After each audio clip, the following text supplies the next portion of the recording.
Hello everyone. So in the last class I discussed about stochastic approximation to gradient descent. So I have completed the discussion on the gradient descent in detail, right? So in today's class that I am going to discuss multi-layer networks and the backpropagation algorithm. So this is also very important here. As I have noted in one of the previous section, single perceptrons can only express the linear decision surfaces. Of course, in contrast, the kind of multi-layer networks learned by the backpropagation algorithm are capable of expressing a rich variety of non-linear decision surfaces. For example, a typical multi-layer network and the decision surface, which is shown here. So this figure illustrates a typical multi-layer network and the decision surface. Here, as you can observe, the speech recognition task it involves distinguishing among 10 possible vowels, all are spoken in the context of h underscore d, right? That is head, had, head, hood. So here you can see head, had, hood, hod, hwd, and all. So here all spoken in the context of h underscore d, right? Now, the input speech signal is represented by two numerical parameters obtained from a spectral analysis of the sound, which will allowing us to easily visualize the decision surface over a two-dimensional instance space. As it is shown in the figure, it is possible for the multi-layer network to represent highly non-linear decision surfaces that are much more expressive than the linear decision surfaces of the single units. Now in this section that I will discuss how to learn such multi-layer networks using a gradient descent algorithm, which is similar to that discussed in the previous section.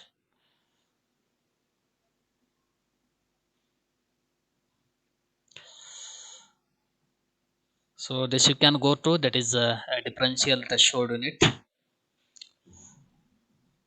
So I'll directly move to the back propagation algorithm, which is a very important concept here. Here, the back propagation algorithm learns the weights for a multi-layer network given a network with a fixed set of units and interconnections. It employs the gradient descent to attempt to minimize the squared root between the network output values and the target values for these outputs. So in this section that I will present the back propagation algorithm, and the following sections gives the derivation for the gradient descent weight updated rule by the back propagation.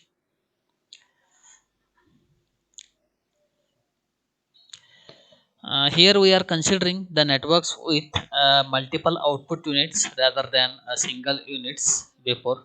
So we begin by redefining a capital E to sum the errors over all the network output units, which is represented as the expression, that is capital E of W vector is equal to 1 by 2 summation uh, D belongs to capital D, summation small k belongs to outputs of TKD minus OKD squares.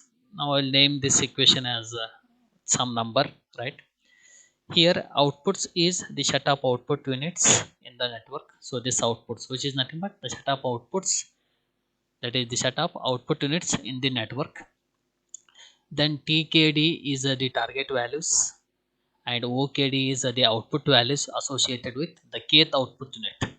And small d represent the training example, whereas capital D represent the set of training examples. Now, the learning problem faced by backpropagation is to search a large hypothesis space defined by all the possible weight values for all the units in the network. Now the situation can be visualized in terms of an error surface which is similar to that shown in one of the previous figure, that is for the linear units. That is, the situation can be visualized in terms of the error surfaces. Now the error in the diagram, which is replaced by our own new definition of capital E. Now see here, the error is replaced by our own new definition of capital E and the other dimensions of the space corresponding to all of the weights which are associated with all of the units in the network. As in case of training a single unit, the gradient descent can be used to attempt to find a hypothesis to minimize capital E. Here one major difference in case of the multi-layer network is that the error surface can have multiple local minima in contrast to a single minimum parabolic error surface which is shown in the previous figures. Now unfortunately this means that the gradient descent is guaranteed only to coverage towards some local minimum and not necessarily the global minimum error. So, despite this obstacle in practice, the back propagation has been found to produce excellent result in many real world applications. Now, the back propagation algorithm is presented in this particular slide. As you can go through the different steps of a back propagation. Here I have defined this back propagation algorithm by taking the inputs as the training examples, value of n in, then n out, and n hidden, right?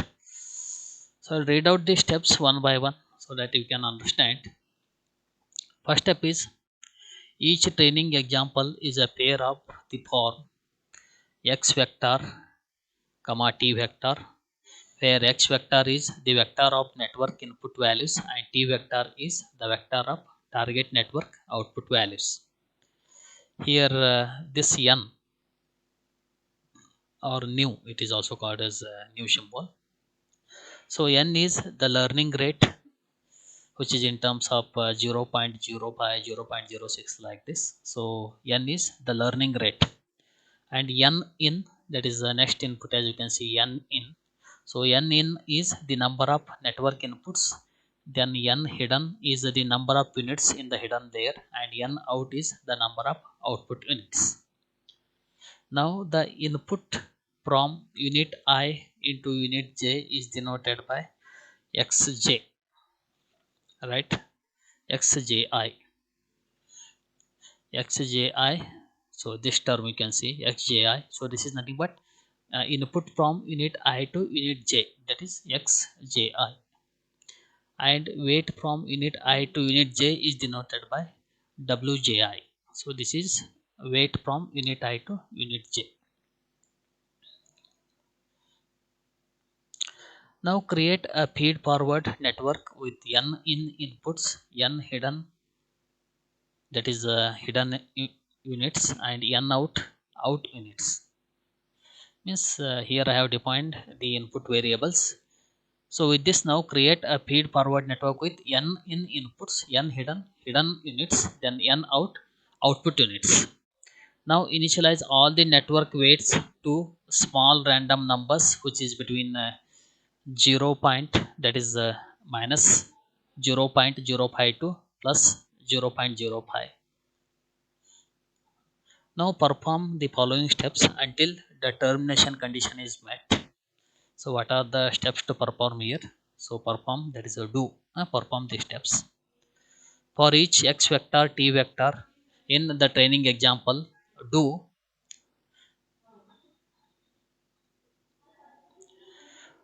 propagate the input forward through the network. In that, the sub steps you need to perform is input the instance x vector to the network and compute the output OU for every unit U in the network. Then propagate the errors backward through the network. In that, these are the steps that you need to perform. That is, for each network output unit k, calculate its error term delta k, where delta k is equal to ok into 1 minus ok into tk minus ok. The next step, for each hidden unit h, calculates its error term, that is delta h, where delta h is equal to oh of 1 minus oh into summation wh comma k into delta k, where k belongs to outputs. Next step, update each network weight wij, which is given as wji is equal to wji plus delta wji. This is the updation part. That is wji equal to wji plus delta wji, where delta wji is equal to n delta j xi or xji, right?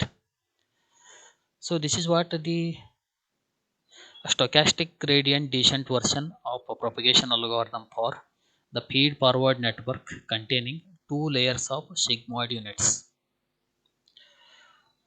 So this is what the detailed back propagation algorithm for the feed forward networks containing two layers of sigmoid units, right?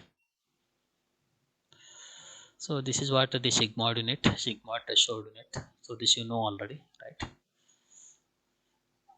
So this back propagation algorithm is defined for feed forward network containing two layers of sigmoid units. Now this algorithm, as it is described here, it applies to the layered feed forward network containing two layers of sigmoid units with units at each layer connected to all the units from the preceding layer. So this is the incremental or the stochastic gradient descent version of back propagation. Here the notation that is used is same as the notations which are used in the gradient descent algorithms, such as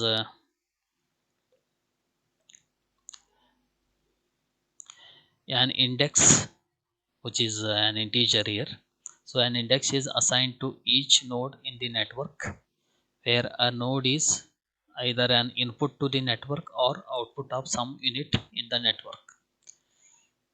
Then one more notation is xji, which denotes the input from node I to node j or node I to unit j, and wji denotes the corresponding weight from I to j, and delta n denotes the error term which is associated with unit n, and it plays a very important role in analogous to the quantity t minus o, which was discussed in the delta training rule. Now later we can see delta n equal to minus delta e divided by delta net n. So here you can notice that the algorithm begins by constructing a network with the desired number of hidden and output units and initializing all the network weights to small random values. So given this fixed network structure, the main loop of the algorithm then repeatedly iterates over the training examples. Then for each training example, it applies the network to the example that calculates the error of the network output for this example. Then it computes the gradient with respect to the error on this example. Then it updates all the weights in the network. So this gradient descent step is iterated until the network performs the acceptably well, means until the network performs very well, till that. So this step keep on repeating. Here the gradient descent weight update rule, which was discussed in the previous class, right? So this gradient descent weight update rule is similar to the delta training rule. So like delta rule, it updates each weight in proportion to the learning rate n, and the input value xji to which the weight is applied, and the error in the output of the unit.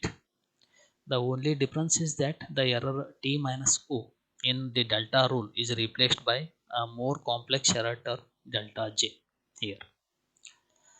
Now the exact form of delta j, it follows from the derivation of weight tuning rule, which I have given in one of the previous section.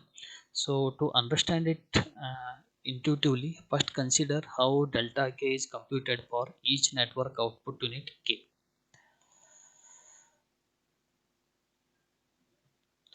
Here delta k is simply a familiar which is termed as tk minus ok.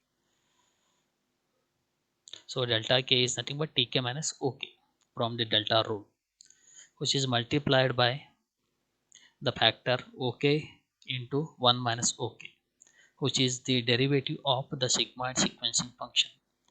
Then the delta h value for each hidden unit h has the similar form in the algorithm.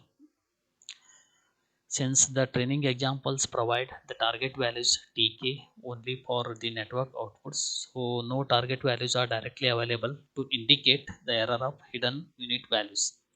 Instead, the error term for the hidden unit h is calculated by summing the error terms delta k for each output unit which is influenced by h, that is hidden unit, then weighting each of the delta k's by wkh, the weight from hidden unit h to the output unit k.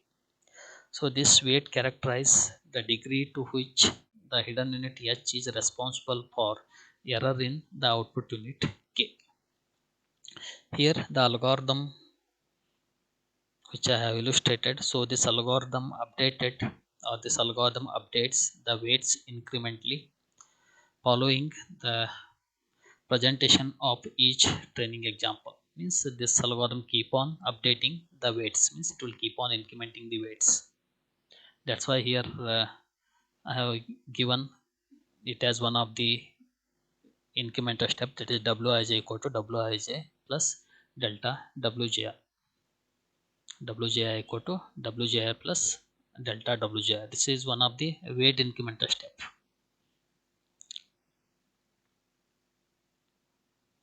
Now the weight update loop in back propagation, it may be iterated thousands of times in a typical application.